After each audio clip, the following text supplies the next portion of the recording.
KF-X 즉 한국형 전투기에 장착되는 내장형 통합전자전체계의 시제품이 지난해 하반기 성공적으로 제작되어 납품된 것으로 전해지고 있다.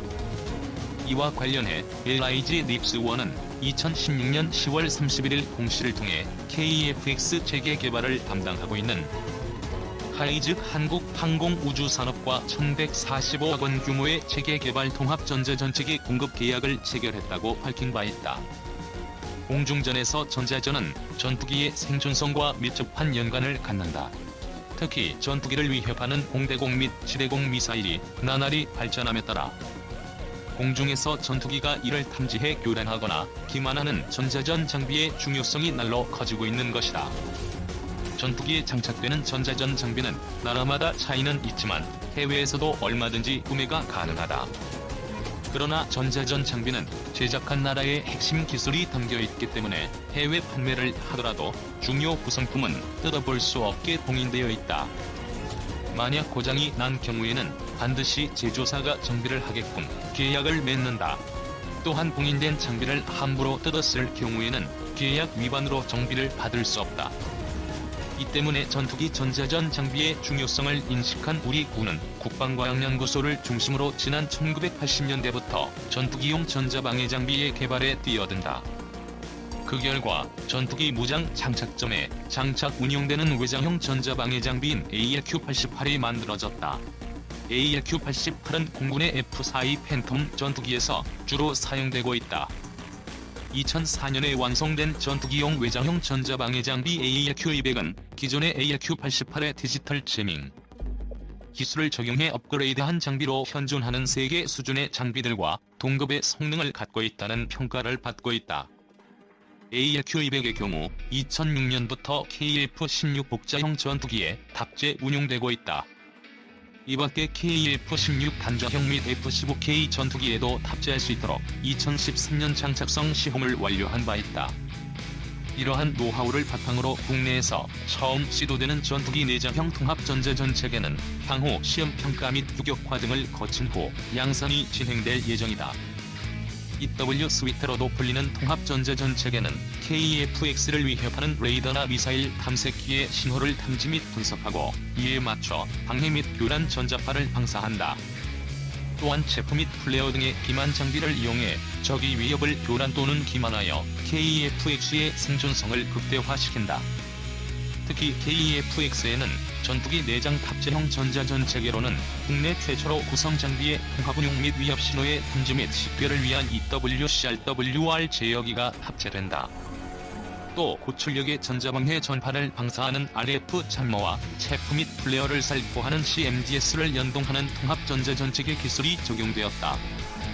이러한 기술을 통해 전자전 효율성과 시너지를 극대화했다. 이밖에 소형화 및 경량화를 통해 내장형 장비의 설계 제작에도 성공한 것으로 전해진다.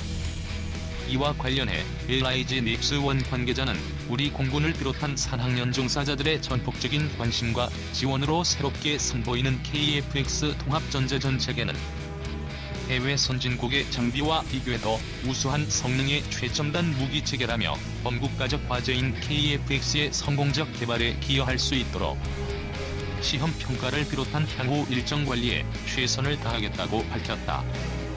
2.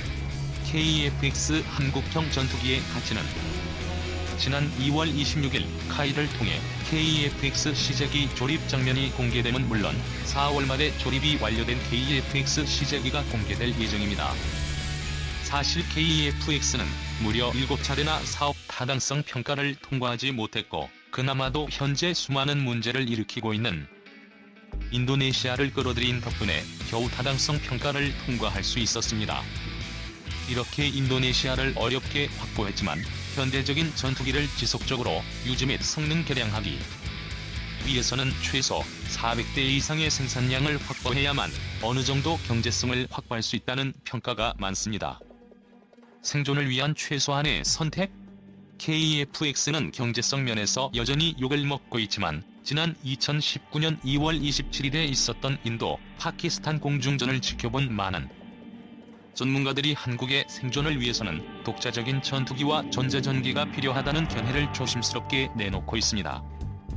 밀리터리 리뷰에서 과거에도 설명했듯 인도, 파키스탄 전쟁 당시 인도는 러시아 항공기술의 자랑인 수-30MKI를, 파키스탄은 서방을 대표하는 F-16 전투기를 동원하였습니다. 하지만 새로운 정보에 따르면 파키스탄이 동원한 전자전기, 인도가 동원한 전자전보드로 인해 양국이 동원한 미국제 AIM-120C5 암람과 러시아제 R-77 아더가 제대로 위력을 발휘하지 못하였습니다.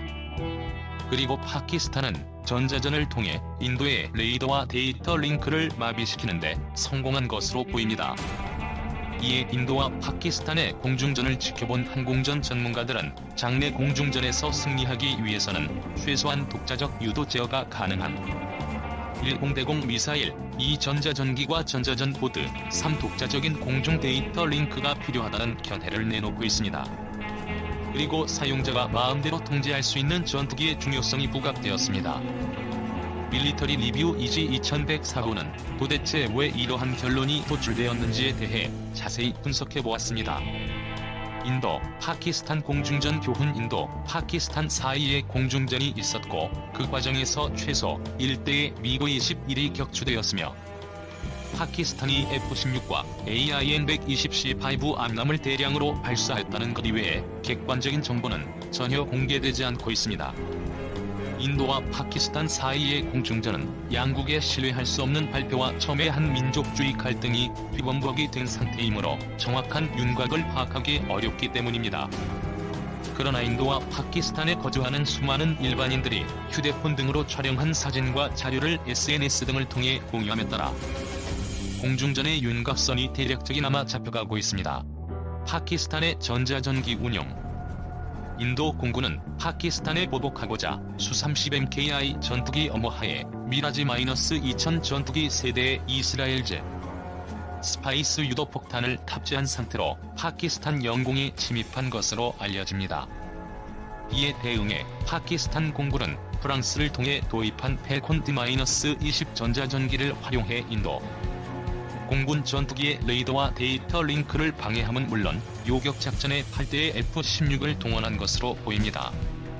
파키스탄 F-16은 수-30MKI와 미라지-2000 전투기를 향해 AIM-120C5 암람을 다량 발사하였고 이것은 실제 인도 지역에서 다량의 AIM-120C5 파편이 발견된 것으로 증명되었습니다. 그럼에도 당시 수-30MKI와 미라지-2000은 에일터 8222 전자전 보드 혹은 러시아제 SAP-518 보드를 사용해 성공적으로 AIM-120C5 유도를 마비시킨 것으로 알려지며 파키스탄 전자전기로 레이더 사용에 문제가 발생하자 급히 이탈한 것으로 보입니다. 파키스탄은 수-30MKI 격추에는 실패했지만 엄호 작전을 위해 급히 날아온 인도 공군 미그-21 바이슨을 향해 AIM-120C5를 발사해 2중 1대를 격추시키는 데 성공하였습니다. 인도 공군이 미그-21 바이슨을 상실한 이유에 대해 많은 전문가들은 파키스탄 공군이 펠콘 D-20 전자전기를 활용해 인도 공군의 데이터 링크를 마비시키는 데 성공했기 때문인 것으로 분석합니다. 즉, 인도는 장거리 탐지가 가능한 수-30MKI와 조기 경보 레이더를 모두 운용하고 있었지만 데이터 링크가 차단되어 미그-21을 향해 다가가는 파키스탄 전투기 위협을 제대로 경고하지 못했다는 것입니다. 인도 공군의 대응책 위의 분석을 증명하듯 파키스탄 공군은 공식적으로 자국의 전자전기가 효과적으로 인도 공군의 데이터 링크를 마비시켰다고 발표하였습니다. 무엇보다 증거가 되는 것은 인도 공군 자신이 공중전이 일어난 지 1년이 지나기 전에 이스라엘 라파엘사이에서 BANET로 보충되는 공중용 데이터 링크 시스템 급히 도입해 1000여 대의 모든 인도 공군기에 장착할 것이라고 발표했다는 점입니다. 여기서 BANET는 SDR형 데이터 링크로서 인도 공군은 통신 보안성과 네트워크 기반전 능력, 생존성이 크게 강화될 것이라고 논평하였습니다. 이는 그만큼 인도 공군이 파키스탄의 강력한 전자전 능력에 당했던 충격이 컸음을 의미하기도 합니다. 인도 전자전 체계의 문제점. 인도 공군의 전자전 체계는 파키스탄 공군이 발사한 AIM-120C5 암람을 상대로 훌륭히 작동한 것으로 보이나 사실 큰 문제점을 가지고 있습니다.